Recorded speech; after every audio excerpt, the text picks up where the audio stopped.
ಅದು ನಮ್ಮ ದುರಾದೃಷ್ಟಕ್ಕೆ ಅದು ಪಾಸಿಟಿವೇ ಬಂತು. ಸೊ ಕ್ಯಾನ್ಸರ್ ಅಂದರೆ ಹಿಂಗಾಗ್ಬಿಟ್ಟಿದೆ ಅಂದರೆ, ಕ್ಯಾನ್ಸರ್ ಅಂದರೆ ಯಾರೂ ಉಳಿಯಲ್ಲ, ಸತ್ತೋಗ್ಬಿಡ್ತಾರೆ. ಹಿಂಗಾಗಿದ್ರು ಅಂದರೆ ನನ್ನಪ್ಪ ಅಪ್ಪ ದೇವರೇ ಅದು ಹೆಂಗೆ ಸಹಿಸ್ಕೊಂಡ್ರು ಆ ನೋವನ್ನೆಲ್ಲ. 4th ಸ್ಟೇಜಲ್ಲಿರೋ ಕ್ಯಾನ್ಸರನ್ನು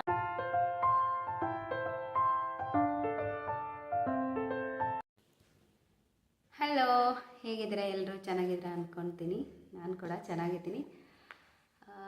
ನಾನಿವತ್ತು ಹಾಗೆ ಸುಮ್ಮನೆ ಮಾತಾಡಬೇಕು, ಒಂದು ನನ್ನ ಜೀವನದಲ್ಲಿ ನಮ್ಮ ಫ್ಯಾಮಿಲಿಯಲ್ಲಿ ನಡೆದಂತಹ ಒಂದು ಕೆಟ್ಟ ದಿನಗಳು ಅಥವಾ ದುಃಖದ ದಿನಗಳನ್ನು ನಿಮ್ಮ ಜೊತೆ ಶೇರ್ ಮಾಡ್ಕೊಳ್ಳೋಣ ಅಂತ ಹೇಳಿಬಿಟ್ಟು ಈ ವಿಡಿಯೋನ ಸ್ಟಾರ್ಟ್ ಮಾಡ್ತಾ ಇದ್ದೀನಿ. ಸೊ ಫುಲ್ ವಿಡಿಯೋನ ನೋಡಿ, ಇಷ್ಟ ಆದರೆ ಲೈಕ್, ಶೇರ್ ಹಾಗೆ ಕಮೆಂಟ್ ಮಾಡೋದನ್ನು ಮರಿಬೇಡಿ. ನನ್ನ ಚಾನಲ್ನ ಯಾರು ಹೊಸದಾಗಿ ನೋಡ್ತಾ ಇದ್ರೋ ಸೊ ಪ್ಲೀಸ್ ನನ್ನ ಚಾನಲ್ನ ಸಬ್ಸ್ಕ್ರೈಬ್ ಮಾಡಿಕೊಂಡು ಸಪೋರ್ಟ್ ಮಾಡಿ. ಈಗ 2025, ಇದೇ ಒಂದು 10 ವರ್ಷದ ಹಿಂದೆ ಅಂದರೆ 2015ರಲ್ಲಿ ಸೊ ನಮ್ಮ ಫ್ಯಾಮಿಲಿಯಲ್ಲಿ ಒಂದು ದುಃಖದ ದಿನಗಳು ಬಂದೋಯ್ತು. ಸೊ ತುಂಬ ಅಂದರೆ ತುಂಬ ಸಫರ್ ಆದಂತಹ ದಿನಗಳು. ಸೊ ಯಾಕೆಂದರೆ ಅದೇನು ಅಂದರೆ ನನ್ನ ತಂದೆಯ ಹೆಲ್ತ್ ಹಾಳಾಗಿರೋದು. ಸೊ ಅದು ಏನಾಗಿತ್ತು ಏನು ಅಂತ ಹೇಳ್ತಾ ಹೋಗ್ತೀನಿ. ಸೊ ಸ್ವಲ್ಪ ಲಾಂಗ್ ವಿಡಿಯೋ ಆಗ್ಬೋದು, ಸೊ ಸ್ಕಿಪ್ ಮಾಡದೆ ನೋಡಿ. ಸೊ ಕೆಲವೊಬ್ಬರಿಗೆ ಇದು ಇನ್ಫಾರ್ಮೇಟಿವ್, ಅಥವಾ ಕೆಲವೊಬ್ಬರ ಜೀವನದಲ್ಲಿ ಈ ರೀತಿ ಘಟನೆಗಳೇನು ನಡೆದೂ ಇರ್ಬೋದು. ಸೊ ನನ್ನ ತಂದೆಗೆ 2015ರಲ್ಲಿ ಕ್ಯಾನ್ಸರ್ ಅಟ್ಯಾಕ್ ಆಗಿತ್ತು. ಸೀರಿಯಸ್ಲಿ ಇದೊಂದು ದೊಡ್ಡ ದುರಂತ ಅಂತಲೇ ಹೇಳ್ಬೋದು. ನನ್ನ ಫ್ಯಾಮಿಲಿಗೆ ಒಂದು ದೊಡ್ಡ ಶಾಕ್ ನ್ಯೂಸ್ ಅಂತಲೇ ಹೇಳ್ಬೋದು. ಆದರೆ ಅದನ್ನೆಲ್ಲ ಯಾವ ರೀತಿ ಫೇಸ್ ಮಾಡಿದ್ವಿ ಅಂತ ಹೇಳ್ಬಿಟ್ಟು ಈ ಫುಲ್ ವಿಡಿಯೋದಲ್ಲಿ ಹೇಳ್ತಾ ಹೋಗ್ತೀನಿ. ಸೊ 2015 ನವಂಬರಲ್ಲಿ ಸೊ ನನ್ನ ತಂದೆಗೆ ಕ್ಯಾನ್ಸರ್ ಇದೆ ಅಂತ ಹೇಳಿಬಿಟ್ಟು ಗೊತ್ತಾಯಿತು. ಸೊ ಕಾಮನ್ ಆಗೇ ಇದ್ದರು, ನಾರ್ಮಲ್ ಆಗೇ ಇದ್ದರು. ಇದ್ದಕ್ಕಿದ್ದಂಗೆ ಅದು ಹೇಗೆ ಬಂತು, ಯಾಕೆ ಬಂತು ಅಂತಲೇ ಗೊತ್ತಾಗಲಿಲ್ಲ. 2015 ನವಂಬರಲ್ಲಿ ಸೊ ಸೀಗೆ ಹುಣ್ಣಿಮೆ ಟೈಮಲ್ಲಿ ನನ್ನ ಅಪ್ಪನಿಗೆ ಸ್ವಲ್ಪ ಹಲ್ಲು ನೋವು ಸ್ಟಾರ್ಟ್ ಆಯಿತು. ಹಲ್ಲು ನೋವು ಸ್ಟಾರ್ಟ್ ಆದ ತಕ್ಷಣ ರೈಟ್ ಸೈಡ್ ಅಂದರೆ ಬಲಗಡೆ ಸೈಡಲ್ಲಿ ಅವರಿಗೆ ಹಲ್ಲು ನೋವು ಸ್ಟಾರ್ಟ್ ಆಯಿತು. ಸೊ ಅವರು ಯಾರ ಹತ್ರನೂ ಯಾವುದನ್ನು ಶೇರ್ ಮಾಡ್ಕೊಳಲ್ಲ. ಸೊ ಹಾಗೆ ಏನೋ ಮಾತಾಡುವಾಗ ಹೇಳಿದ್ರು ಈ ಥರ ಹಲ್ಲು ನೋವಿದೆ ಅಂತ. ಸೊ ನನ್ನ ಮಾಮ ಒಬ್ಬರು ನನಗೆ ಡಾಕ್ಟ್ರೊಬ್ಬರು ಗೊತ್ತಿದ್ದಾರೆ, ತೋರಿಸ್ಕೊಂಬರ್ತೀನಿ, ನನಗೂ ಆ ಕಡೆ ಹೋಗೋ ಕೆಲಸ ಇದೆ ಅಂತ ಹೇಳಿಬಿಟ್ಟು ಕರ್ಕೊಂಡು ಹೋದರು. ಸೊ ಕರ್ಕೊಂಡು ಹೋದಾಗ ಅಲ್ಲಿ ಚೆಕಪ್ ಮಾಡಿಸಿದಾಗ ಅದು ಹೇಗೆ ಗೊತ್ತಾಯಿತು, ಅವರು ನಾರ್ಮಲ್ ಡಾಕ್ಟರ್ ಆ್ಯಕ್ಚುಲಿ ಹೇಳಬೇಕಂದ್ರೆ ಕ್ಲಿನಿಕ್ಕಿಗೆ ಹೋಗಿದ್ದು ಚೆಕಪ್ ಮಾಡಿಸೋಕ್ಕೆ ಅಂತ. ಸೊ ಆ ಡಾಕ್ಟ್ರಿಗೆಲ್ಲ ಕೆಲವೊಂದು ಏನು ವ್ಯತ್ಯಾಸಗಳಿದ್ರೆ ಗೊತ್ತಾಗ್ಬಿಡುತ್ತೆ ಅಲ್ವಾ. ಸೊ ಡಾಕ್ಟರ್ಗೆ ಗೊತ್ತಾಗಿದೆ. ಸೊ ಅಲ್ಲಿಗೆ ಹೋದಾಗ ಡಾಕ್ಟರ್ ಹೇಳಿದ್ರು, ಇಲ್ಲ ಇದೇನೋ ಹಲ್ಲು ನೋವು ಥರ ಅಥವಾ ಹಲ್ಲು ಹುಳುಕಾಗಿರೋ ಥರ ಏನೂ ಕಾಣಿಸ್ತಾ ಇಲ್ಲ, ಇದೇನೋ ಬೇರೆ ಪ್ರಾಬ್ಲಮ್ಮೇ ಇರಬೇಕು ಅಂತ ಹೇಳಿಬಿಟ್ಟು ಸೊ ಬೇರೆ ಕಡೆ ಈ ಥರ ಚೆಕಪ್ ಮಾಡಿಸಿ ನನಗನ್ನಿಸ್ತಾ ಇದೆ ಇದು ಕ್ಯಾನ್ಸರ್ ಅಂತ ಹೇಳ್ಬಿಟ್ಟು ಅವರು ಹೇಳಿದ್ರು. ಅದು ಹೇಳಿದ ತಕ್ಷಣವೇ ನಿಜವಾಗ್ಲೂ ನಮ್ಮ ಮನೆಯವ್ರಿಗೆಲ್ಲರಿಗೂ ಶಾಕ್ ಆಗಿ ಫುಲ್ ಅವತ್ತು ಇಡೀ ದಿನ ನೆಕ್ಸ್ಟ್ ಡೇ ಸೀಗೆ ಹುಣ್ಣಿಮೆ ಹಬ್ಬ ಅಂದರೆ ಭೂಮಿ ಹುಣ್ಣಿಮೆ ಅಂತಾರಲ್ಲ ಆ ಹಬ್ಬ ಇತ್ತು. ಹಿಂದಿನ ದಿನ ನಮ್ಮ ಊರ ಕಡೆಗಳೆಲ್ಲ ತುಂಬ ಅಂದರೆ ತುಂಬ ಚೆನ್ನಾಗಿ ಮಾಡ್ತಾರೆ, ತುಂಬ ವೆರೈಟೀಸ್ ಆಫ್ ಅಡುಗೆ ಇರುತ್ತೆ. ಸೊ ಅದನ್ನೆಲ್ಲ ನಾವೆಲ್ಲ ಹಾಲಿಡೇಸ್ ಇದ್ದಾಗ ಅಂದರೆ ನವಂಬರಲ್ಲಿ ದಸರಾ ಹಾಲಿಡೇಸ್ ಬರುತ್ತಲ್ಲ, ಸೊ ಆವಾಗ ನಾವು ಹೋಗಿ ನಮ್ಮ ಅಕ್ಕ ಎಲ್ಲ ಬಂದಿದ್ರು. ಸೊ ಅವಾಗ ಎಲ್ಲ ಅಡುಗೆಗಳನ್ನ ರೆಡಿ ಮಾಡ್ತಾಯಿದ್ರು. ಈ ನ್ಯೂಸ್ ಕೇಳಿದ ತಕ್ಷಣ ಯಾರಿಗೂ ಏನು ಮಾಡೋ ಮನಸ್ಸೇ ಬರಲಿಲ್ಲ. ಎಲ್ಲರೂ ಸಡನ್ನಾಗಿ ಸೊ ಫುಲ್ ಅಳು ಅಂದರೆ ಅಳು. ಅವತ್ತಿನ ದಿನವೇ ನನಗೆ ಯಾವುದೋ ನಂದು last year degree, may be ಹೌದು ಲಾಸ್ಟ್ ಇಯರ್ ಡಿಗ್ರಿ ನಾನು ಓದ್ತಾ ಇದ್ದೆ. ಆ ಟೈಮಲ್ಲಿ ಈ ಥರ ಎಲ್ಲ ಆಗಿರೋದು. ಸೊ ಅವಾಗ ಏನಾಯಿತು ಅಂದರೆ ನಾನು ಅವತ್ತಿನ ದಿನ ಕಾಲೇಜ್ ಹೋಗಿದ್ದೆ, ಅಂದರೆ ನೆಕ್ಸ್ಟ್ ಡೇ ನನಗೆ ರಜೆ ಇತ್ತು, ಬಟ್ ಹಿಂದಿನ ದಿನ ರಜೆ ಇರಲಿಲ್ಲ, ಆ ಹಬ್ಬದ ಹಿಂದಿನ ದಿನ. ನಾನು ಮಾಮೂಲಿ ಕಾಲೇಜ್ಗೆ ಹೋದೆ. ಕಾಲೇಜ್ಗೆ ಹೋಗಿ ಬಂದಾಗ ಎಲ್ಲರೂ ಅಷ್ಟೇ ತುಂಬ ಡಲ್ಲಾಗಿದ್ದರು. ನಮ್ಮಮ್ಮ ಅಂತೂ ಫುಲ್ ಹತ್ಬಿಟ್ಟಿದ್ರು, ಮುಖ ಎಲ್ಲ ಅವ್ರದ್ದು ಬಾಡೋಗಿತ್ತು. ನಾನು ಏನಾಗಿರ್ಬೋದು ಅಂತ ಅಂದ್ಕೊಂಡೆ, ಬಟ್ ನಾನು ಏನೂ ಯಾರನ್ನೂ ಕೇಳಲೇ ಇಲ್ಲ. ಅದಾದಮೇಲೆ ನನ್ನ ಸಿಸ್ಟರ್ ಒಬ್ಬರು, ಇಲ್ಲ ಇನ್ನು ಮುಂದೆ ನೀನು ಕಾಲೇಜ್ ಹೋಗೋಕ್ಕಾಗಲ್ಲ ಅಂತ ಹೇಳಿಬಿಟ್ಲು. ಸೊ ನಾನು ಸುಮ್ಮನೆ, ಅವಳು ಜಾಸ್ತಿ ಸ್ವಲ್ಪ ಕಾಮಿಡಿ ಎಲ್ಲ ಮಾಡ್ತಾಳೆ, ಅವಳು ಆ ಥರ ಮಾಡಿರೋದು, ನಾನು ಯಾಕೆ ಹೋಗಬಾರ್ದು, ನಾನು ಹೋಗ್ತೀನಿ ಅಂದ್ಕೊಂಡು ನಾನು ನಾರ್ಮಲಾಗಿ ಸುಮ್ಮನೆ ಮಾತಾಡ್ಕೊಂಡು ಹೋದೆ. ಅದಾದಮೇಲೆ ನನಗೆ ಸ್ವಲ್ಪ ಹೊತ್ತು ಬಿಟ್ಟು ಹೇಳಿದ್ರು, ಇಲ್ಲ ಅಪ್ಪಾಜಿಗೆ ಈ ಥರ ಆಗಿದೆ ಅಂತ ಹೇಳ್ಬಿಟ್ಟು. ನಿಜವಾಗ್ಲೂ ಅದನ್ನು ಎಷ್ಟು ಶಾಕ್ ಆಯಿತು ಅಂದರೆ ಅದನ್ನು ತಗೊಳ್ಳೋಕ್ಕೆ ಆಗಲಿಲ್ಲ. ಸೀರಿಯಸ್ಲಿ ನನಗೆ ಅಪ್ಪ ಅಂದರೆ ಇವಾಗಲೂ ಅಷ್ಟೇ ತುಂಬ ಒಂಥರ ಎಮೋಷ್ನಲ್ ಫೀಲಿಂಗ್ ಆಗಿಬಿಡ್ತೀನಿ. ತುಂಬ ಫೀಲ್ ಆಗಿಬಿಡುತ್ತೆ. ಒಂದು ಸೀರಿಯಲಲ್ಲೋ ಅಥವಾ ಮೊಬೈಲ್ ನೋಡುವಾಗ ಅಪ್ಪನ ಬಗ್ಗೆ ಯಾರಾದರೂ ಏನಾದರೂ ಹೇಳಿಬಿಟ್ರೆ ನಂಗೆ ತಡೆಯೋಕ್ಕಾಗಲ್ಲ. ನನ್ನ ಅಪ್ಪನ ಬಗ್ಗೆನೇ ಅಷ್ಟು ಫೀಲ್ ಮಾಡ್ಕೊಂಡ್ಬಿಡ್ತೀನಿ, ನನಗೆ ಅಷ್ಟು ಬೇಜಾರಾಗ್ಬಿಡುತ್ತೆ. ಅಷ್ಟೇ ಅಲ್ಲ, ನನ್ನ ಅಪ್ಪನಿಗೆ ಯಾರಾದರೂ ಏನಾದರೂ ಅಂದರೂ ಅಷ್ಟೇ ನಂಗೆ ಇವಾಗಲೂ ತಡೆಯೋಕ್ಕಾಗಲ್ಲ. ಅಷ್ಟು ಒಂಥರ ಹಚ್ಕೊಂಡ್ಬಿಟ್ಟಿದ್ದೀನಿ ಅಂತಲೇ ಹೇಳ್ಬೋದು. ಆ್ಯಕ್ಚುಲಿ ಮೊದಲು ಹೇಗೆ ಹಚ್ಕೊಂಡಿದ್ದೆ ಏನೋ ನನಗೆ ಗೊತ್ತಿಲ್ಲ. ಅಂದರೆ 2015 2015ಕ್ಕಿಂತ ಮೊದಲು ಅಪ್ಪ ಅಷ್ಟೇ. ಸೊ ಆ ಥರ ಫೀಲ್ ಇತ್ತು. ಬಟ್ 2015 ನಂತರ ಅಪ್ಪ ಮಗಳ ಬಾಂಧವ್ಯ ಹೆಂಗಿರಬೇಕು ಏನು ಅನ್ನೋದು ನನಗೆ ಅವಾಗ ಅರ್ಥ ಆಯಿತು ಅಂತಲೇ ಹೇಳ್ಬೋದು. ಅದಾದಮೇಲಿಂದ ನನಗೇನೋ ಗೊತ್ತಿಲ್ಲ, ಅಪ್ಪಗೆ ಸ್ವಲ್ಪ ಹುಷಾರಿಲ್ಲ ಅಂದರೂ ಕೂಡ ನನಗೆ ಅಷ್ಟು ಬೇಜಾರಾಗ್ಬಿಡುತ್ತೆ. ಸೊ ಇದಾದಮೇಲೆ ಈ ಥರ ಆಗಿದೆ ಅಂತ ಎಲ್ಲ ಹೇಳಿದ್ರು. ಹೇಳಾದ್ಮೇಲೆ ನನ್ನಪ್ಪ ಅವಾಗಲೂ ಅಷ್ಟೇ ಅಷ್ಟೊಂದು ಸೀರಿಯಸ್ಸಾಗಿ ತಗೊಳ್ಲಿಲ್ಲ. ಆಮೇಲೆ ಅವರು ಧೈರ್ಯ ಅನ್ನೋದು ಯಾವಾಗಲೂ ಬಿಟ್ಕೊಡ್ಲಿಲ್ಲ. ತುಂಬ ಅಂದರೆ ತುಂಬ ಸ್ಟ್ರಾಂಗ್ ಆಗಿದ್ರು. ಅದೆಲ್ಲ ಆಯಿತು. ಅದಾದಮೇಲೆ ಶಿವಮೊಗ್ಗದಿಂದ ಸ್ವಲ್ಪ ಮುಂದೆ ಬಿದ್ರೆ ಅಂತ ಇದೆ, ಅಂದರೆ ಶಿವಮೊಗ್ಗ ಮತ್ತು ಭದ್ರಾವತಿ ಮಧ್ಯ ಬಿದ್ರೆ ಅಂತ ಇದೆ. ಅಲ್ಲಿ ನಮ್ಮ ಮಾಮಂಗೆ ಒಬ್ಬರು ಯಾರೋ ಅಂದರೆ ಪರಿಚಯ ಆದವರು, ಇಲ್ಲ ಹಾಸ್ಪಿಟಲ್ ಚೆನ್ನಾಗಿದೆ, ಕ್ಯಾನ್ಸರ್ ಹಾಸ್ಪಿಟಲು, ಅಲ್ಲೆಲ್ಲ ಚೆನ್ನಾಗಿ ಚೆಕ್ ಮಾಡಿ ಹೇಳ್ತಾರೆ ಹಿಂಗೆ ಅಂತ ಹೇಳಿದ್ರು. ಅದಾದಮೇಲೆ ಅಲ್ಲಿಗೆ ಕರ್ಕೊಂಡೋದ್ವಿ. ಕರ್ಕೊಂಡೋದಾಗ ಅಲ್ಲಿ ಚೆಕಪ್ಪಿಗೆ ಕೊಡಬೇಕಲ್ವಾ, ಫಸ್ಟು ಟೆಸ್ಟಿಗೆಲ್ಲ ಕೊಡಬೇಕು. ಸೊ ಮೊದಲು ಟೆಸ್ಟ್ ಎಲ್ಲ ಕೊಟ್ಟು ಬಂದರು. ಅದು ನಮ್ಮ ದುರಾದೃಷ್ಟಕ್ಕೆ ಅದು ಪಾಸಿಟಿವೇ ಬಂತು. ಸೊ ನವಂಬರಲ್ಲೇ ಟೆಸ್ಟಿಗೆ ಕೊಟ್ಟಿದ್ದು. ಒಂದು ವಾರ ಬಿಟ್ಟು ಅದು ರಿಪೋರ್ಟ್ ಬಂತು, ಅದು ಪಾಸಿಟಿವ್ ಅಂತಲೇ ಬಂತು. ಸೀರಿಯಸ್ಲಿ ಅದು ಆ್ಯಕ್ಚುಲಿ ಫಸ್ಟು ನಮಗೆ ಕ್ಯಾನ್ಸರ್ ಅಂದಾಗ ಅಂದರೆ ಟೆಸ್ಟಿಗೆಲ್ಲ ಕೊಟ್ಟಾಗ ಆ ಥರ ಆಗಿರೋಕ್ಕೆ ಚಾನ್ಸೇ ಇಲ್ಲ. ಯಾಕೆಂದರೆ ನನ್ನಪ್ಪ ಡ್ರಿಂಕ್ ಮಾಡೋದಾಗಿರ್ಬೋದು, ಮತ್ತೊಂದು ಕೆಟ್ಟ ಚಟಗಳನ್ನ ಮಾಡ್ತಾ ಇರಲಿಲ್ಲ. ಸೊ ಹಂಗಾಗಿ ಆ ಥರ ಏನೂ ಆಗಿರಲಿಕ್ಕಿಲ್ಲ, ಏನೋ ಕನ್ಫ್ಯೂಷನ್ಸ್ ಇದೆ ಅಂತ ಹೇಳ್ಬಿಟ್ಟು ಟೆಸ್ಟಿಗೆ ಕೊಟ್ವಿ ಅಲ್ವಾ. ಅದಾದಮೇಲೆ ನಾವು ಅಂದ್ಕೊಂಡ್ವಿ ಇಲ್ಲ ಆ ಥರ ಏನು ಆಗಿರಲ್ಲ ಅಂತ ಹೇಳ್ಬಿಟ್ಟು. ಬಟ್ ಅಲ್ಲಿ ಕೂಡ ಪಾಸಿಟಿವ್ ಬಂದಾಗ ತುಂಬ ಅಂದರೆ ಕ್ಯಾನ್ಸರ್ ಅಂದರೆ ಹೆಂಗಾಗ್ಬಿಟ್ಟಿದೆ ಅಂದರೆ, ಕ್ಯಾನ್ಸರ್ ಅಂದರೆ ಯಾರೂ ಉಳಿಯಲ್ಲ, ಸತ್ತೋಗ್ಬಿಡ್ತಾರೆ. ಸೊ ಇದೇ ಅದು ನಿಜಾನೂ ಹೌದು ಅಲ್ವಾ.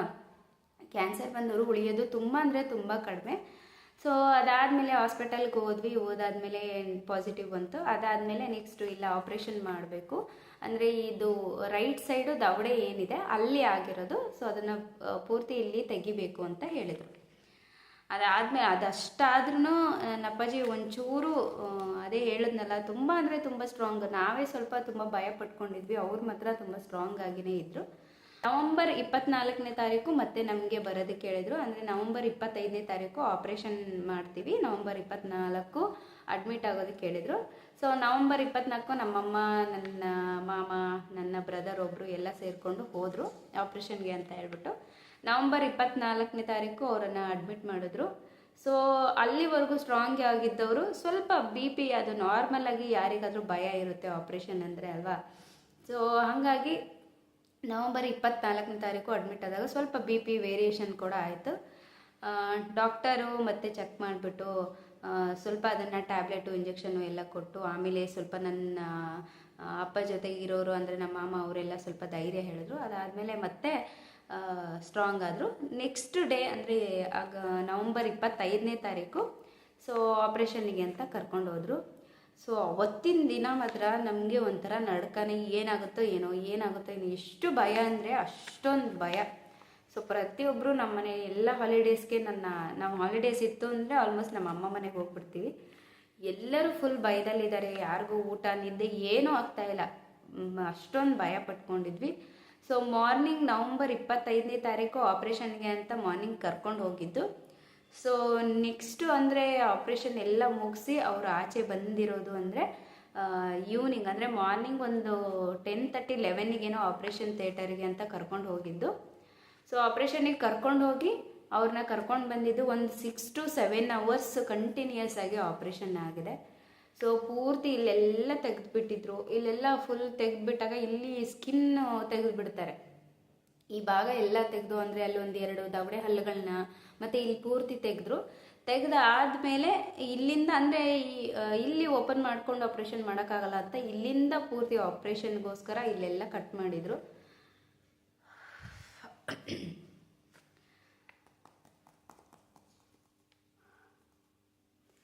ತೆಗಿಯೋಕ್ಕಾಗಲ್ಲ ಅಂತ ಹೇಳ್ಬಿಟ್ಟು ಅಲ್ಲಿಂದ ಆಪ್ರೇಷನ್ ಮಾಡಿದರು. ಅದಾದಮೇಲೆ ಅವರಿಗೆ ಅಂದರೆ ಇಲ್ಲಿ ತೆಗೆದಿರೋದ್ರಿಂದ ಇಲ್ಲಿ ಸ್ಕಿನ್ ಹಾಕಬೇಕಾಗಿತ್ತು. ಸ್ಕಿನ್ ಹಾಕೋದಕ್ಕೋಸ್ಕರ ಎದೆ ಮೇಲೆ ಸ್ವಲ್ಪ ಸ್ಕಿನ್ನನ್ನು ತೆಗೆದುಬಿಟ್ಟು ಅಲ್ಲಿ ಕೆಲವೊಂದು ಅಂದರೆ ಅಲ್ಲಿ ಮೇಲ್ಗಡೆ ಲೇಯರ್ ಏನಿರುತ್ತೆ ಸ್ಕಿನ್ದು ಅದನ್ನು ತೆಗೆದುಬಿಟ್ಟು ಈ ಭಾಗಕ್ಕೆ ಕವರ್ ಮಾಡಿದ್ರು. ಸೊ ಟೋಟಲಿ ಹಿಂಗಾಗಿದ್ರು ಅಂದರೆ ನನ್ನಪ್ಪ ಅಪ್ಪ ದೇವರೇ ಅದು ಹೆಂಗೆ ಸಹಿಸ್ಕೊಂಡ್ರು ಆ ನೋವನ್ನೆಲ್ಲ, ಅಷ್ಟೊಂದು ಕಷ್ಟನ ಅನಿಸ್ಬಿಡ್ತು ನನಗೆ. ಸೊ ಆಪ್ರೇಷನ್ ಎಲ್ಲ ಆಯಿತು. ನೆಕ್ಸ್ಟು ವಾರ್ಡ್ಗೆ ಶಿಫ್ಟ್ ಮಾಡಿದ್ರು, ಅಂದರೆ ಐ ಸಿಗೆ ಶಿಫ್ಟ್ ಮಾಡಿದ್ರು. ಆಪ್ರೇಷನ್ ಥಿಯೇಟರಿಂದ ಐ ಸಿಗೆ ಶಿಫ್ಟ್ ಮಾಡಿದ್ರು. ಅದಾದಮೇಲೆ ನೆಕ್ಸ್ಟ್ ಡೇ ಮಾರ್ನಿಂಗ್ ಅವರಿಗೆ ಕಾನ್ಶಿಯಸ್ ಬಂದಿದ್ರು, ಪ್ರಜ್ಞೆ ಬಂದಿದ್ದು ನೆಕ್ಸ್ಟ್ ಡೇ ಮಾರ್ನಿಂಗ್, ಅಂದರೆ 26ನೇ ತಾರೀಕು ಅವರಿಗೆ ಮಾರ್ನಿಂಗು ಪ್ರಜ್ಞೆ ಬಂದಿದ್ದು. ಸೊ ಅದಾದಮೇಲೆ ನಾನು ಆಪ್ರೇಷನ್ ಆದ ನೆಕ್ಸ್ಟ್ ಡೇ ನನ್ನ ಅಪ್ಪನ ನೋಡೋಕ್ಕೆ ಅಂತ ಹೋದೆ. ಸೊ ಸೀರಿಯಸ್ಲಿ ಹೇಳ್ತೀನಿ, ನನ್ನಪ್ಪನ ನಾನು ಆ ರೀತಿ ನೋಡ್ತೀನಿ ಅಂತಲೇ ಅಂದ್ಕೊಂಡಿರಲಿಲ್ಲ. ನಾನು ಹೋಗಿ ನೋಡಿದ ತಕ್ಷಣವೇ ನಮ್ಮ ಅಪ್ಪಾಜಿ ಅಂತಲೇ ನನಗೆ ಗೊತ್ತಿಡಿಯೋಕ್ಕಾಗ್ತಿಲ್ಲ, ಆ ಥರ ಆಗ್ಬಿಟ್ಟಿದೆ. ಫುಲ್ ಇಲ್ಲೆಲ್ಲ ತೆಗ್ದುಬಿಟ್ಟಿದ್ದಾರೆ. ಆಮೇಲೆ ಆಪ್ರೇಷನ್ ಆದ ಮುಖ ಎಲ್ಲ ಊದ್ಕೊಂಡ್ಬಿಟ್ಟಿದೆ. ಸೊ ಅದು ವೆಂಟಿಲೇಟರ್ ಎಲ್ಲ ಇರುತ್ತಲ್ಲ ಅದೆಲ್ಲ ಹಾಕಿದರು. ನನಗೆ ಹೆಂಗಾಯಿತು ಅಂದರೆ ನನ್ನ ಅಪ್ಪನ ನಾನು ಈ ಥರನೂ ನೋಡ್ತೀನ ಅನ್ನೋಷ್ಟು ಬೇಜಾರಾಯಿತು. ಹೋಗಿ ನೋಡಿದೆ, ನನಗೆ ತಡೆಯೋಕ್ಕೆ ಆಗಲಿಲ್ಲ. ಹೇಗಿದ್ದೀರಾ ಅಂತ ಕೇಳಿದ್ರೆ ಅವರು ರೆಸ್ಪಾನ್ಸ್ ಮಾಡೋ ಸ್ಥಿತಿಯಲ್ಲೂ ಇರಲಿಲ್ಲ. ಅಷ್ಟೇ ನೋಡಿಕೊಂಡೆ ಮತ್ತು ಆಚೆ ಬಂದು ನನಗೆ ಎಷ್ಟಾಗುತ್ತೋ ಅಷ್ಟು ಹತ್ತಿದ್ದೀನಿ. ನನ್ನ ಲೈಫಲ್ಲಿ ಅಷ್ಟು ಹತ್ತಿದ್ನೋ ಇಲ್ಲ ಗೊತ್ತಿಲ್ಲ. ಸೊ ಅಷ್ಟು ಹತ್ಬಿಟ್ಟೆ ನಾನು, ಅಷ್ಟು ಬೇಜಾರಾಗಿತ್ತು, ಅಷ್ಟು ಫೀಲ್ ಆಗಿತ್ತು. ಅದೇ ಕೆಲವೊಂದು ಕ್ಷಣಗಳನ್ನು ನಾವು ಹೇಳೋಕ್ಕೂ ಆಗಲ್ಲ.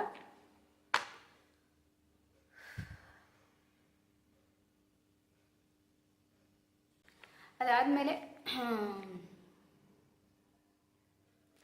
26ನೇ ತಾರೀಕು ಎಲ್ಲ ಆಪ್ರೇಷನ್ ಆಯಿತು, ಎಲ್ಲ ಆಯಿತು. ಸೊ ನೆಕ್ಸ್ಟ್ ಡೇಯಿಂದ ಏನು ಮಾಡಬೇಕು, ಅವರಿಗೆ ಯಾವುದೇ ರೀತಿ ಬಾಯಲ್ಲಿ ಅಂದರೆ ಸಾಲಿಡ್ ಫುಡ್ ಕೊಡೋ ಹಾಗಿರಲಿಲ್ಲ.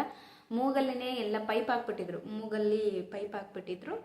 ಸೊ ಮೂಗಲ್ಲಿ ಪೈಪ್ ಹಾಕಿ ಅದಕ್ಕೊಂದು ದೊಡ್ಡ ಸಿರೆಂಜ್ ಥರ ಅದಕ್ಕೆ ಫಿಕ್ಸ್ ಮಾಡಿದರು. ಅದರಲ್ಲಿನೇ ಲಿಕ್ವಿಡ್ ಫುಡ್ಡನ್ನು ಹಾಕಬೇಕಾಗಿತ್ತು. ಸೊ 2 hours 3 hours ಬಿಟ್ಟು ಅವರಿಗೆ ಊಟ ಕೊಡಬೇಕಿತ್ತು. ಸೊ ನೆಕ್ಸ್ಟು 26ಇಂದ ನಾನೇ ಸ್ಟ್ರಾಂಗ್ ಆಗಿಬಿಟ್ಟೆ. ಇಲ್ಲ, ನನ್ನಪ್ಪನ ಹೇಗಿದ್ರು ನನ್ನ ಅಪ್ಪಾಜಿಗೆ ನಿಜವಾಗ್ಲೂ ನನಗೆ ಥ್ಯಾಂಕ್ಸ್ ಹೇಳಬೇಕು ಅಂದರೆ, ಅಲ್ಲಿ ಬಿಂದು ಮತ್ತು ರೋಷನ್ ಡಾಕ್ಟ್ರ್ ಅಂತ ಇಬ್ಬರು ಡಾಕ್ಟ್ರು, ಸೀರಿಯಸ್ಲಿ ಹೇಳ್ತೀನಿ, ತುಂಬ ಅಂದರೆ ತುಂಬ ಚೆನ್ನಾಗಿ ಟ್ರೀಟ್ ಮಾಡಿದ್ರು. ಸೊ ಅಲ್ಲಿರುವಂಥ ಪ್ರತಿಯೊಬ್ಬ ವರ್ಕರ್ಸು, ಅಂದರೆ ನರ್ಸ್ ಆಗಿರ್ಬೋದು ಅಥವಾ ರೇಡಿಯೇಷನಲ್ಲೇ ಇರೋವಂಥ ಡಾಕ್ಟರ್ಸ್ ಆಗಿರ್ಬೋದು, ತುಂಬ ಅಂದರೆ ತುಂಬ ಸಪೋರ್ಟ್ ಮಾಡಿದ್ರು. ತುಂಬ ಚೆನ್ನಾಗಿ ಟ್ರೀಟ್ ಕೂಡ ಮಾಡಿದರು. ಅದಾದಮೇಲೆ ಓಕೆ, ಈಗ ಲಿಕ್ವಿಡ್ ಫುಡ್ ಮಾತ್ರ ಕೊಡಬೇಕಾಯ್ತು. ಸೊ ಆವಾಗ ಯಾವಾಗೂ ಕೂಡ ನಾವಂದರೆ ವೆಜಿಟೇರಿಯನ್ ಆಗಿರೋದ್ರಿಂದ ಯಾವತ್ತೂ ಕೂಡ ನಾವು ನಾನ್ ವೆಜ್ಜು ಅಂದರೆ ಮೊಟ್ಟೆ ಕೂಡ ತಿಂದವರಲ್ಲ. ಆ ಟೈಮಲ್ಲಿ ನನ್ನ ಅಪ್ಪಂಗೆ ಮೊಟ್ಟೆ ಕೂಡ ಅಂದರೆ ಅದು ಒಂದು ಹಾಲಲ್ಲಿ ಮೊಟ್ಟೆನ ಮಿಕ್ಸ್ ಮಾಡಿಬಿಟ್ಟು ಮೂಗಲ್ಲಿ ಹಾಕಬೇಕಾಗಿತ್ತು. ಅದು ಕೂಡ ಅಷ್ಟೇ ನನಗೆ ತುಂಬ ಕಷ್ಟ ಆಗೋದು, ಮೂಗಲ್ಲಿ ಹೆಂಗೆ ಹಾಕ್ಬೇಕಪ್ಪ, ಹೆಂಗೆ ತೊಗೊತಾರೆ ಇವರು ಅಂತ ಹೇಳ್ಬಿಟ್ಟು. ಬಟ್ ಏನೋ ಗೊತ್ತಿಲ್ಲ, ಅವರು ಎಷ್ಟು ಸ್ಟ್ರಾಂಗ್ ಆಗಿದ್ರು ಅಂದರೆ ಅವ್ರು ನೋಡಿಬಿಟ್ಟು ನಾವು ಸ್ಟ್ರಾಂಗ್ ಆಗಬೇಕು, ಅಷ್ಟು ಸ್ಟ್ರಾಂಗ್ ಆಗಿದ್ರು.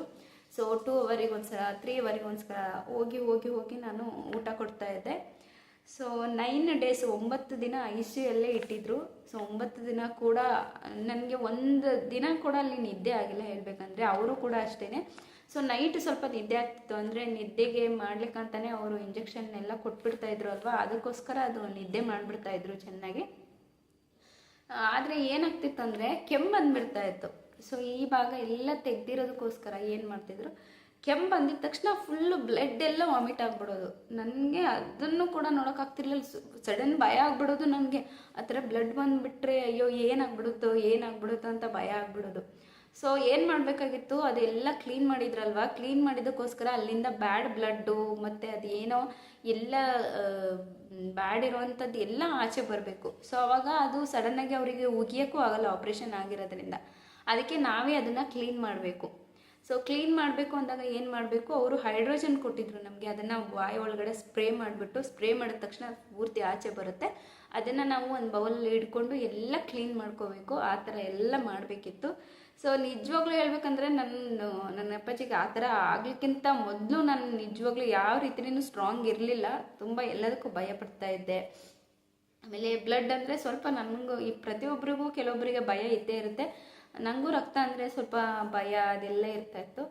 ಬಟ್ ಆ ಸಮಯದಲ್ಲಿ ಬೊಕ್ಸೆಯಲ್ಲಿ ಕೂಡ ನಾನು ಈ ಥರ ಕೈ ಮಾಡಿ ಕೂಡ ನಾನು ಅವರು ಅಂದರೆ ಸಡನ್ನಾಗಿ ಅವ್ರು ಕೆಮ್ಮಿದ ತಕ್ಷಣವೇ ಹಿಂಗೆ ಕೈಯಲ್ಲಿ ಬ್ಲಡ್ ಹಿಡ್ದಿರೋದು ಇದೆ. ಸೊ ಆ ಮೂಮೆಂಟು ಅಷ್ಟೇ ನನಗೆ ನನ್ನ ಲೈಫಲ್ಲಿ ನಾನು ಏನು ಮರೀತೀನೋ ಏನು ನೆನ್ಪಿಟ್ಕೊತೀನೋ ಗೊತ್ತಿಲ್ಲ. ಬಟ್ ಆ ದಿನಗಳು ಮಾತ್ರ ನಾನು ತುಂಬ ಅಂದರೆ ತುಂಬ ಮರೆಯೋಕ್ಕಾಗದೇ ಇರೋವಂಥ ದಿನಗಳು ಅಂತಲೇ ಹೇಳ್ಬೋದು. ಸೊ ಇನ್ನೊಂದು ಏನಾಗಿತ್ತು ಅಂದರೆ ನನ್ನ ಬಿಟ್ಟು ನನ್ನ ಸಿಸ್ಟರ್ಸ್ ಎಲ್ಲ ಅವ್ರ ಜೊತೆಗೆ ಇರ್ಬೋದಾಗಿತ್ತು. ಆದರೆ ಏನು ಅಂದರೆ ಅವರಿಗೆಲ್ಲ ಚಿಕ್ಕ ಚಿಕ್ಕ ಮಕ್ಕಳಿದ್ರು, 1-1.5 ವರ್ಷ ಈ ಥರ ಮಕ್ಕಳಿದ್ರು ನನ್ನ 3 ಜನ ಸಿಸ್ಟರ್ಸ್ಗೂ. ಸೊ ಚಿಕ್ಕ ಮಕ್ಕಳು ಇರೋದ್ರಿಂದ ಅಲ್ಲಿ ಹಾಸ್ಪಿಟಲ್ ಒಳಗಡೆ ಅಲೋ ಇರೋಲ್ಲ. ಅಂದರೆ ಚಿಕ್ಕ ಮಕ್ಕಳು ಅವ್ರಿಗೆ ಬಿಟ್ಟು ಅಭ್ಯಾಸನೂ ಇಲ್ವಲ್ಲ, ಹಂಗಾಗಿ ಒಳಗಡೆ ಹಾಸ್ಪಿಟಲ್ ಒಳಗಡೆ ಹೋಗೋಂಗಿಲ್ಲ. ಪ್ರೆಗ್ನೆಂಟ್ ಇರೋರಾಗಿರ್ಬೋದು, ಚಿಕ್ಕ ಮಕ್ಕಳು ಇರೋರಾಗಿರ್ಬೋದು, ಹಾಸ್ಪಿಟಲ್ ಒಳಗಡೆ ಹೋಗೋಕ್ಕಾಗಲ್ಲ. ಸೊ ಹಂಗಾಗಿ ನಾನೇ ನೋಡ್ಕೋಬೇಕಾಗಿ ಬಂತು. ಸೊ ನನ್ನ ಜೊತೆ ಸಪೋರ್ಟಿವ್ ಆಗಿ ನನ್ನ ಮಾಮ ಕೂಡ ಇದ್ದರು. ಸೊ ಅವರು ನಮ್ಮ ಮಾಮಂದಿರು ಆ್ಯಕ್ಚುಲಿ ನಮ್ಮ ಮನೆ ಮಕ್ಕಳು ಅಂತಲೇ ಹೇಳ್ಬೋದು. ನನ್ನ ಅಕ್ಕನ ಹಸ್ಬೆಂಡ್ಸ್ ಎಲ್ಲರೂ ಅಷ್ಟೇ ಆ ಟೈಮಲ್ಲಿ ತುಂಬ ಅಂದರೆ ತುಂಬ ಸಪೋರ್ಟ್ ಮಾಡಿದ್ದಾರೆ. ಸೊ ನನ್ನ ತಮ್ಮನೂ ಅಷ್ಟೇ, ಅಷ್ಟು ಚಿಕ್ಕ ವಯಸ್ಸಲ್ಲೇ ನನ್ನ ತಮ್ಮನೂ ಅಷ್ಟು ಚಿಕ್ಕ ವಯಸ್ಸಿನಲ್ಲೇ ಪೂರ್ತಿ ಮನೆಯ ಜವಾಬ್ದಾರಿನ ಕೂಡ ಅವನು ತಗೊಂಡ. ಇವಾಗಲೂ ಅಷ್ಟೇ ಮನೆ ಜವಾಬ್ದಾರಿ ಅಷ್ಟು ಚಿಕ್ಕ ವಯಸ್ಸಲ್ಲೇ ತೊಗೊಂಡ್ರು. ತುಂಬ ಚೆನ್ನಾಗಿ ನಿಭಾಯಿಸ್ಕೊಂಡು ಕೂಡ ಹೋಗ್ತಾ ಇದ್ದಾನೆ. ಅದಾದಮೇಲೆ ಆಪ್ರೇಷನ್ ಆಯಿತು. ಆಪ್ರೇಷನ್ ಆಗಿ 9 ಡೇಸ್ ಅಲ್ಲೇ ಇಟ್ಕೊಬೇಕಾಗಿ ಬಂತು. ಸೊ ನಾವು ಆಪ್ರೇಷನ್ ಮಾಡಿಸಿದ್ದು ಶಿವಮೊಗ್ಗ ಮತ್ತು ಭದ್ರಾವತಿ ಮಧ್ಯೆ ಇದೆ, ಬಿದ್ರೆ ಅಂತ ಹೇಳ್ಬಿಟ್ಟು ಮಲ್ನಾಡ್ ಕ್ಯಾನ್ಸರ್ ಹಾಸ್ಪಿಟಲ್. ನಾವು ಅಲ್ಲಿ ಆಪ್ರೇಷನ್ ಮಾಡಿಸಿದ್ದು. ನಮಗೆ ಇನ್ನೊಂದು ಬೆನಿಫಿಟ್ ಏನು ಸಿಕ್ತು ಅಂದರೆ ಅಲ್ಲಿ ನಮಗೆ ಇದು ರೇಷನ್ ಕಾರ್ಡ್ ಇದ್ದವರಿಗೆಲ್ಲರೂ ಇಷ್ಟು ಪರ್ಸೆಂಟು ಅಂತ ಹೇಳ್ಬಿಟ್ಟು ಅಲ್ಲಿ ಅಮೌಂಟು ಬರ್ತಾ ಇತ್ತು ಆಪ್ರೇಷನ್ಗೆಲ್ಲ. ಸೊ ನಮಗೆ ಅದೊಂದು ಬಂದಿದ್ದಕ್ಕೋಸ್ಕರ ಅಮೌಂಟಿಂದು ನಮಗೆ ಅಷ್ಟು ಬರ್ಡನ್ ಆಗಲಿಲ್ಲ. ಅಕ್ಕನ ಹಸ್ಬೆಂಡ್ಸು ಅವರೆಲ್ಲನೂ ಕೂಡ ಆ ಟೈಮಲ್ಲಿ ತುಂಬ ಅಂದರೆ ತುಂಬ ಸಪೋರ್ಟ್ ಮಾಡಿದ್ರು. ಸೊ ಅದಕ್ಕೋಸ್ಕರ ನಮಗೆ ಅಮೌಂಟು ಕೆಲವೊಂದು ಖರ್ಚಾಯಿತು ನಿಜ, ಬಟ್ ಅಷ್ಟು ನಮಗೆ ಕಷ್ಟ ಆಗಲಿಲ್ಲ. ನಮಗೆ ಕಷ್ಟ ಅಂತ ಇದ್ದಿದ್ದು ಅಂದರೆ ನನ್ನ ಅಪ್ಪನ್ನ ಸೇಫಾಗಿ ಕರ್ಕೊಂಡು ಬರಬೇಕು, ಹುಷಾರಾಗಿ ಕರ್ಕೊಂಡು ಬರಬೇಕು ಅನ್ನೋದಷ್ಟೇ. ಸೊ 9 ಡೇಸು ICU ಯಲ್ಲೇ ಇಟ್ಕೊಂಡಿದ್ರು. ICU ಯಲ್ಲಿ ಇಟ್ಕೊಂಡು ಸೊ ನೆಕ್ಸ್ಟು ಡಿಸ್ಚಾರ್ಜ್ ಮಾಡಿದ್ರು. ICU ಇಂದ ಡೈರೆಕ್ಟಾಗಿ ಮನೆಗೇ. ಆ ಟೈಮಲ್ಲಿ ಅಷ್ಟೇ, ಅಲ್ಲಿ ಏನು ಇಂಜೆಕ್ಷನ್ ಕೊಡ್ತಾರೆ, ಅಲ್ಲೇನು ಮೆಡಿಸಿನ್ ಕೊಡ್ತಾರೆ ಅದು ಮಾತ್ರ. ಅದರ್ವೈಸ್ ಆಚೆ ಬಂದ ಮೇಲೆ ಯಾವುದೇ ರೀತಿ ಮೆಡಿಸಿನ್ಸ್ ಆಗಲಿ ಸಿರಪ್ಸ್ ಆಗಲಿ ಕೊಡಲ್ಲ.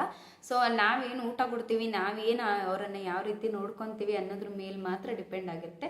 ಮನೆಗೆ ಬಂದ ಮೇಲೂ ಅಷ್ಟೇ ನಮ್ಮ ಎಲ್ಲ ಮನೆಯವರು ತುಂಬ ಚೆನ್ನಾಗಿ ನನ್ನ ಅಪ್ಪನ ನಾವು ಟ್ರೀಟ್ ಮಾಡಿದ್ವಿ, ಕೇರ್ ಮಾಡಿದ್ವಿ.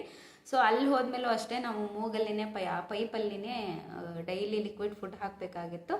ಸೊ ಕೆಲವೊಂದಷ್ಟು ದಿನ ಇದೇ ರೀತಿ ನಡೀತು. ಅದಾದಮೇಲೆ ಸೊ 2 ಡೇಸ್ ಒನ್ಸು ನಾವು ಚೆಕಪ್ಪಿಗೆ ಬರಬೇಕಾಗಿತ್ತು. ಶಿವಮೊಗ್ಗ ಅಂದರೆ ಮಲ್ನಾಡ್ ಹಾಸ್ಪಿಟಲ್ ಏನಿದೆ ಅಲ್ಲಿಂದ ನನ್ನ ಅಮ್ಮನ ಮನೆ ಅಂದರೆ ನನ್ನ ಮನೆ ಏನಿದೆ ಹೆಚ್ಚು ಕಡಿಮೆ ಒಂದು 100 ಕಿಲೋಮೀಟರ್ ಆಗುತ್ತೆ. ಅಲ್ಲಿಂದ ನಾವು 2 ಡೇಸು ಮತ್ತು ಅದಾದಮೇಲೆ 4 ಡೇಸು, ಅದಾದಮೇಲೆ 1 ವಾರ ಈ ರೀತಿ ನಮಗೆ ಟೈಮ್ ಕೊಟ್ಟರು.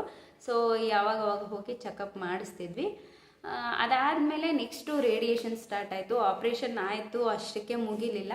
ಅದಾದಮೇಲೆ ನೆಕ್ಸ್ಟು ನಮಗೆ ರೇಡಿಯೇಷನ್ ಸ್ಟಾರ್ಟ್ ಆಯಿತು. ಅಂದರೆ ಅದು ಏನು ಗಾಯ ಇರುತ್ತೆ ಅಲ್ವಾ, ಆ ಗಾಯ ಪೂರ್ತಿ ಕ್ಯೂರ್ ಆದಮೇಲೆ ಸೊ ನೆಕ್ಸ್ಟು ರೇಡಿಯೇಷನ್ ಸ್ಟಾರ್ಟ್ ಮಾಡ್ತಾರೆ. ನಮಗೆ ಜನವರಿಗೆ ಮತ್ತೆ ನಮಗೆ ಬರೋದಕ್ಕೆ ಹೇಳಿದರು. ಅಂದರೆ ಜನವರಿ 20ನೇ ತಾರೀಕು ಮತ್ತೆ ರೇಡಿಯೇಷನ್ ಸ್ಟಾರ್ಟ್ ಮಾಡಬೇಕು ಅಂತ ಹೇಳಿಬಿಟ್ಟು ಮತ್ತೆ ಬರೋದಕ್ಕೆ ಹೇಳಿದ್ರು. ಪೂರ್ತಿ ಗಾಯ ಎಲ್ಲ ಕ್ಯೂರ್ ಆಯಿತು. ಸೊ ಕ್ಯೂರ್ ಆದಮೇಲೆ ನೆಕ್ಸ್ಟು ನಮಗೆ ರೇಡಿಯೇಷನ್ಗೆ ಅಂತ ಮತ್ತೆ ನಾನು ನನ್ನ ಅಪ್ಪ ಇಬ್ಬರೇ ಹೋದ್ವಿ. ಅಂದರೆ ತುಂಬ ದಿನ ಇರಬೇಕು ಅಲ್ಲಿ, ರೇಡಿಯೇಷನ್ ಮಾಡಿಸ್ಕೊತೀವಿ ಬರ್ತೀವಿ ಅನ್ನೋಕ್ಕೆ ತುಂಬ ಅಲ್ಲೇ ಹತ್ತಿರ ದೂರ ಅಲ್ವಲ್ಲ, ತುಂಬ ದೂರ ಬೇರೆ, ಹಂಗಾಗಿ ಅಲ್ಲೇ ಸ್ಟೇ ಆಗಬೇಕಾಗಿತ್ತು. ನನ್ನ ಅಪ್ಪಾಜಿಗೆ ಬಂದಿದ್ದು ಕ್ಯಾನ್ಸರು ನಿಜವಾಗ್ಲೂ ಹೇಳಿದ್ರೆ ಕೆಲವೊಬ್ರು ನಂಬಲ್ಲ. 4th ಸ್ಟೇಜ್ ಆಫ್ ಕ್ಯಾನ್ಸರ್ ನನ್ನ ಅಪ್ಪಂಗೆ ಬಂದಿದ್ದು, 4ನೇ ಸ್ಟೇಜಲ್ಲಿರುವಂತಹ ಕ್ಯಾನ್ಸರು. ಸೊ ಅದು ಕೂಡ ನಮಗೆ ತುಂಬ ಶಾಕ್ ಆಗಿತ್ತು. ಅಂದರೆ ಫಸ್ಟ್ ಸೆಕೆಂಡ್ ಸ್ಟೇಜಲ್ಲಿ ಇರೋರನ್ನ ಉಳಿಸೋದೇ ಕಷ್ಟ, ಇನ್ನು 4th ಸ್ಟೇಜಲ್ಲಿದ್ದಾರೆ, ಸೊ ಹೇಗೆ ಅಂತ ಹೇಳ್ಬಿಟ್ಟು ಭಯ ಆಗಿತ್ತು. ಸೊ ಅದಾದಮೇಲೆ ಜನವರಿ 20ನೇ ತಾರೀಕು ನಮಗೆ ರೇಡಿಯೇಷನ್ಗೆ ಹೇಳಿದ್ರು. ರೇಡಿಯೇಷನ್ಗೂ ಹೋದ್ವಿ.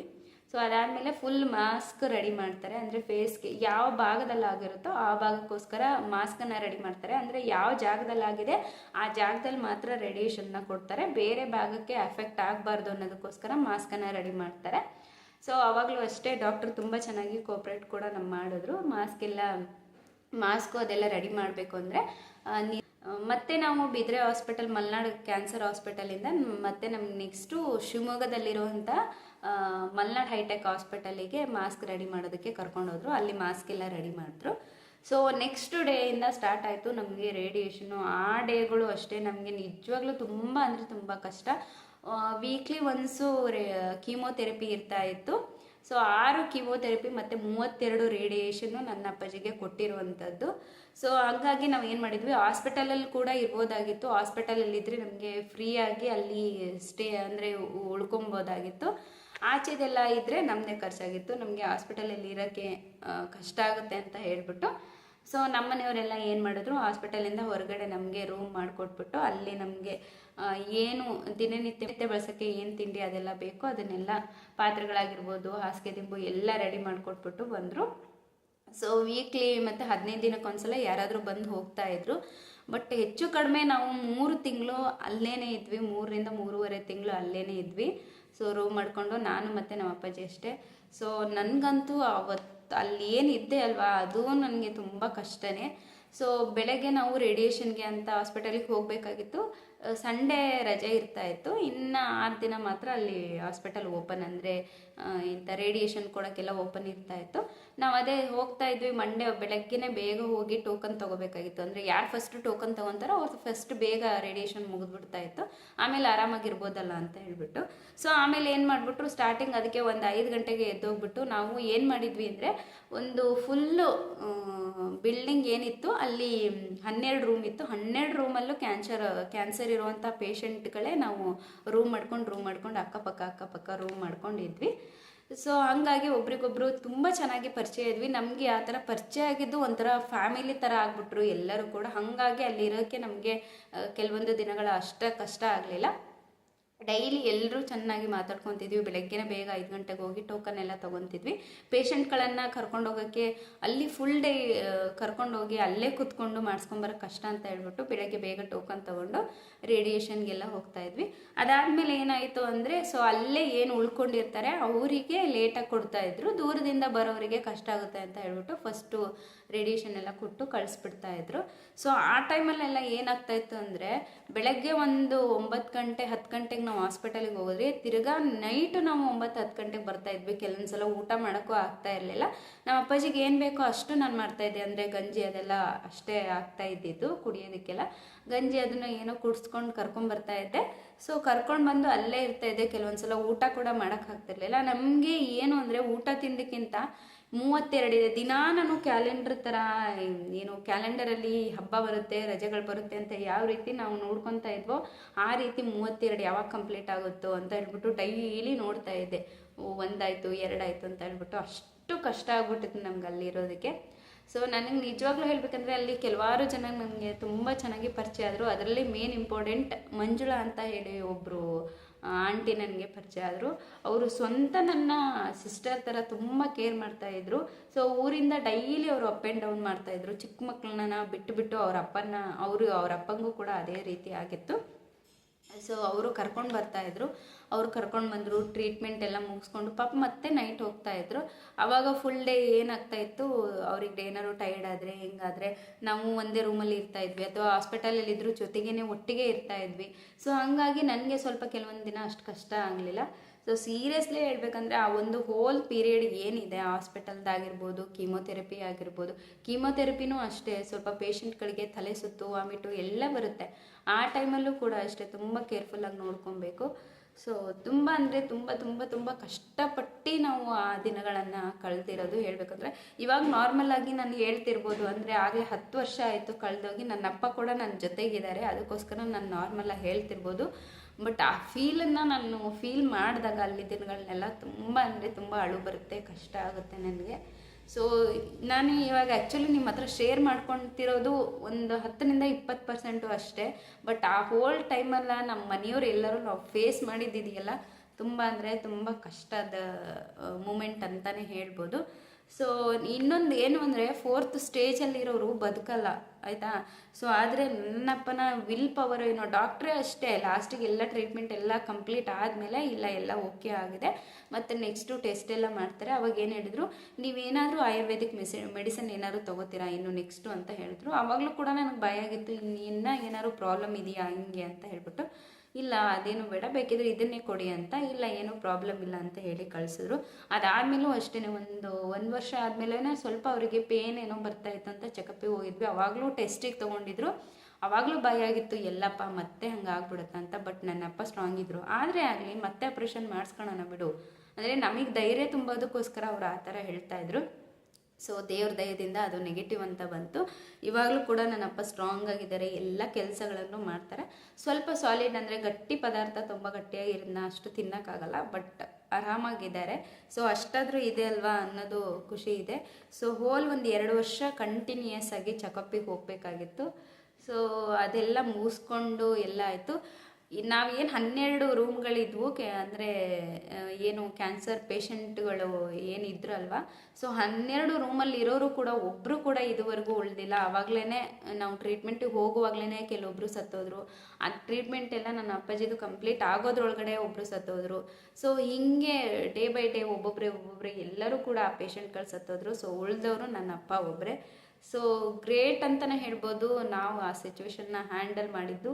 4th ಸ್ಟೇಜಲ್ಲಿರೋ ಕ್ಯಾನ್ಸರನ್ನು ಸೊ ನನ್ನಪ್ಪ ಧೈರ್ಯದಿಂದ ಹೋರಾಡಿ ಬದುಕಿದ್ದಾರೆ. 10 ವರ್ಷ ಆಯಿತು. ನನ್ನಪ್ಪ ತುಂಬ ಅಂದರೆ ತುಂಬ ಸ್ಟ್ರಾಂಗ್ ಆಗಿದ್ದಾರೆ. ಸುಮಾರಷ್ಟು ಜನ ಚಿಕ್ಕ ಚಿಕ್ಕ ಕಾಯಿಲೆಗಳಿಗೆ ಭಯ ಪಟ್ಕೊಂಡು ಸಾಯೋಂಥರು ಇದ್ದಾರೆ, ಅಥವಾ ಈ ಕಾಯಿಲೆಗಳು ಬಂದಾಗ ಸೊ ಅದನ್ನು ಫೇಸ್ ಮಾಡೋಕ್ಕಾಗ್ದೇ ಸತ್ತವರು ಇದ್ದಾರೆ. ಸೊ ನಾನು ಹೇಳೋದಿಷ್ಟೇ, ಯಾವ ಕಾಯಿಲೆಗಳೇ ಬರಲಿ, ನಮ್ಮ ಧೈರ್ಯದ ಮುಂದೆ, ನಮ್ಮ ವಿಲ್ ಪವರ್ ಮುಂದೆ ಯಾವುದೂ ಅಲ್ಲ. ಕೆಲವೊಂದು ಸಲ ಏನು ಮಾಡೋಕ್ಕಾಗಲ್ಲ, ದೇವರು ಕರ್ಕೊಂಡು ಬಿಡ್ತಾನೆ. ಸೊ ದೇವ್ರ ದಯೆ ನಮ್ಮ ಅದೃಷ್ಟ, ನಮ್ಮ ವಿಲ್ ಪವರ್ ಇದ್ದರೆ ಖಂಡಿತ ನಾವು ಬದುಕ್ಬೋದು, ಎಂಥ ಕಾಯಿಲೆಗಳಿದ್ರೂ ಅನ್ನೋದಕ್ಕೆ ಉದಾಹರಣೆನೇ ನನ್ನಪ್ಪ ಅಂತ ಹೇಳ್ಬೋದು. ಸೊ ತುಂಬ ಖುಷಿ ಇದೆ ನನಗಂತೂ ಆ ಮೂಮೆಂಟನ್ನು ನಾವು ಫೇಸ್ ಮಾಡಿದ್ದಾಗಿರ್ಬೋದು, ನನ್ನ ಅಪ್ಪನ ಉಳಿಸ್ಕೊಂಡಿದ್ದಾಗಿರ್ಬೋದು. ಸೊ ಈ ವಿಡಿಯೋ ನಿಮಗೆಲ್ಲ ಒಂಥರ ಇಷ್ಟ ಆಯಿತು ಅಂತ ಭಾವಿಸ್ತೀನಿ. ಸೊ ಈ ಥರ ಏನಾದರೂ ಪ್ರಾಬ್ಲಮ್ಗಳಿದ್ದರೆ ಫೇಸ್ ಮಾಡಿ ಆದಷ್ಟು. ಸೊ ಇದರಲ್ಲಿ ನಾನು ತುಂಬ ತುಂಬ ತುಂಬ ಥ್ಯಾಂಕ್ಫುಲ್ ಆಗಿರೋ ಡಾಕ್ಟರ್ಸ್ ಯಾರು ಅಂದರೆ, ಸೊ ರೋಷನ್ ಡಾಕ್ಟರ್ ಆಗಿರ್ಬೋದು, ಬಿಂದು ಮೇಡಮ್ ಆಗಿರ್ಬೋದು, ಮತ್ತು ಹಾಗೆ ಸತೀಶ್ ಡಾಕ್ಟರ್ ಅಂತ ಹೇಳ್ಬಿಟ್ಟು ಈ 3 ಡಾಕ್ಟರ್ ಮಾತ್ರ ನನಗೆ ತುಂಬ ಅಂದರೆ ತುಂಬ ಇಷ್ಟ. ತುಂಬ ಚೆನ್ನಾಗಿ ಹ್ಯಾಂಡಲ್ ಮಾಡಿದರು, ತುಂಬ ಚೆನ್ನಾಗಿ ಕೇರ್ ಮಾಡಿದ್ರು, ಟ್ರೀಟ್ ಮಾಡಿದ್ರು. ಸೊ ಓಲ್ ನಮಗೆ ಹಾಸ್ಪಿಟಲ್ ಏನಿತ್ತು ತುಂಬ ಇಷ್ಟ ಆಯಿತು. ಅಲ್ಲಿನ ಟ್ರೀಟ್ಮೆಂಟು ಅಷ್ಟೇ ತುಂಬ ಅಂದರೆ ತುಂಬ ಇಷ್ಟ ಆಯಿತು. ಸೊ ಹೋಲ್ ನನ್ನ ಅಪ್ಪನ ಕ್ಯಾನ್ಸರ್ ದಿನಗಳು ಈ ರೀತಿಯಾಗಿತ್ತು. ಸೊ ತುಂಬ ಕಷ್ಟನೇ ಅಂತ ಹೇಳ್ಬೋದು. ನಾನು ತುಂಬ ಹಿಂದೆಯಿಂದ ಈ ರೀತಿ ವಿಡಿಯೋ ಮಾಡೋಣ ಅಂದ್ಕೊಂಡೆ. ಸೊ ಪ್ರತಿ ಸಲ ವೀಡಿಯೋ ಮಾಡೋಕ್ಕೆ ಗೊತ್ತಾಗಲೂ ಕೂಡ ನನಗೆ ತುಂಬ ಅಳು ಬಂದುಬಿಡ್ತಾ ಇತ್ತು. ನಾನು ಅಂದ್ಕೊಂಡಿದ್ದೆ ಸೊ ಆ ಥರ ಎಲ್ಲ ಹತ್ಕೊಂಡೆಲ್ಲ ಮಾಡಬಾರ್ದು, ಏಕೆಂದರೆ ನನ್ನ ಅಪ್ಪ ಸ್ಟ್ರಾಂಗ್ ಆಗಿದ್ದಾರೆ, ಇವಾಗಲೂ ಕೂಡ ಇದ್ದಾರೆ, ನಾನು ಯಾಕೆ ಆ ಥರ ಮಾಡಬೇಕು ಅಂತ ಅನ್ನಿಸ್ತಾ ಇತ್ತು. ಸೊ ಹಂಗಾಗಿ ಫೈನಲ್ಲಾಗಿ ಇವತ್ತು ತುಂಬ ಧೈರ್ಯ ತೊಗೊಂಡು ಈ ವಿಡಿಯೋನ ಮಾಡಿದೆ. ಸೊ ಈ ವಿಡಿಯೋ ನಿಮಗೆ ಇನ್ಫಾರ್ಮೇಟಿವ್ ಆಗಿರುತ್ತೆ ಅಂದ್ಕೊತೀನಿ. ಇಷ್ಟ ಆದರೆ ಲೈಕ್ ಮಾಡಿ, ಶೇರ್ ಮಾಡಿ. ಅಷ್ಟೇ ಅಲ್ಲದೆ ಯಾರಾದರೂ ನಿಮಗೆ ಹತ್ತಿರದವರು ಈ ರೀತಿ ಪ್ರಾಬ್ಲಮಲ್ಲಿ ಇದ್ದಾರೆ ಅಂದರೆ ಅವರಿಗೆ ಆದಷ್ಟು ಧೈರ್ಯ ತುಂಬಿ. ಸೊ ನಾನು ಆ ಹಾಸ್ಪಿಟಲ್ ಅಡ್ರೆಸ್ಸನ್ನು ಕೂಡ ನನ್ನ ಡಿಸ್ಕ್ರಿಪ್ಷನಲ್ಲಿ ಹಾಕಿರ್ತೀನಿ, ಬೇಕಿದ್ದರೆ ಅಲ್ಲಿ ಹೋಗಿ ಚೆಕಪ್ ಮಾಡಿಸ್ಬೋದು. ಆವಾಗ ಕೆಲವೊಂದು ಸ್ಕೀಮ್ಗಳಿತ್ತು, ಫ್ರೀ ಟ್ರೀಟ್ಮೆಂಟ್ ಎಲ್ಲ ನಡೀತಾ ಇತ್ತು. ಸೊ 1 ವರ್ಷ ಆದಮೇಲೆ ಅದು ಯಾವುದೇ ರೀತಿಯಾದಂತಹ ಫ್ರೀ ಟ್ರೀಟ್ಮೆಂಟ್ಗಳು ಅಂದರೆ ಸ್ಕೀಮ್ಗಳು ಇರಲಿಲ್ಲ. ಸೊ ಇವಾಗ ಇದೆಯೋ ಎಲ್ಲ ಗೊತ್ತಿಲ್ಲ ನನಗೆ. ಯಾರಾದರೂ ಹೋಗೋದಾದರೆ ಸೊ ಇನ್ ಕೇಸ್ ಏನಾದರೂ ಆ ಥರ ಪ್ರಾಬ್ಲಮ್ಗಳಿದ್ದರೆ ಸೊ ಹೋಗಿ ನೀವು ಅಲ್ಲಿ ತೋರಿಸ್ಕೊಬೋದು. ಸೊ ಈ ವ್ಲಾಗ್ನ ನಾನು ಇಲ್ಲಿಗೆ ಎಂಡ್ ಮಾಡ್ತೀನಿ. ಇಷ್ಟ ಆದರೆ ಲೈಕ್ ಮಾಡಿ. ಸೊ ಪ್ಲೀಸ್ ಮಿಸ್ ಮಾಡದೆ ಕೊನೆಯವರೆಗೂ ನೋಡಿ. ಇಷ್ಟ ಆದರೆ ಲೈಕ್ ಮಾಡಿ, ಶೇರ್ ಮಾಡಿ. ಈ ವ್ಲಾಗ್ನ ನಾನು ಇಲ್ಲಿಗೆ ಎಂಡ್ ಮಾಡ್ತಾಯಿದ್ದೀನಿ. ಮತ್ತೆ ಹೊಸ ವಿಡಿಯೋದಲ್ಲಿ ಸಿಗ್ತೀನಿ. ಅಲ್ಲಿವರೆಗೂ ನಮಸ್ಕಾರ.